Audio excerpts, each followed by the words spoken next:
Je me liai à ces hommes venus de si loin, et allai savoir pourquoi ils m'acceptèrent de bon gré. Je nous revois longeant cette côte désolée battue par les vents. Balken avait les yeux brillants du voyageur, toujours avide de nouvelles terres. Mais au fond de ses prunelles demeurait une lueur de tristesse. Il semblait jeune, pourtant le voyage et l'errance l'avaient rendu aussi muet que le dieu Vidar. Contrairement à ses compagnons, qui riaient sans retenue, Balken demeurait silencieux, comme hanté par quelque chose. Nous marchâmes longtemps avant d'arriver à une presqu'île où abondaient les hommes du Nord.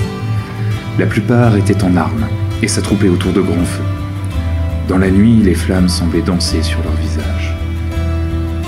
Rares étaient les femmes et les enfants.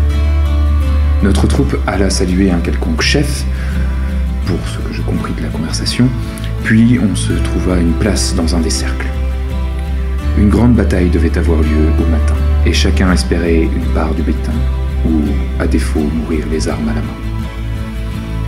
Le hasard voulut que je me retrouve aux côtés de Balken, qui avait posé tout près de lui sa hache et son grand bouclier noir où luisait un arbre vert.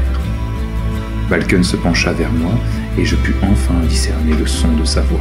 « Première bataille ?» me demanda-t-il d'un air grave. « Connais-tu les terres d'où nous venons ?»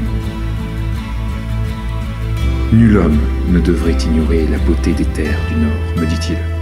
Alors laisse-moi t'emmener loin d'ici, là où hurle, souffle l'hiver.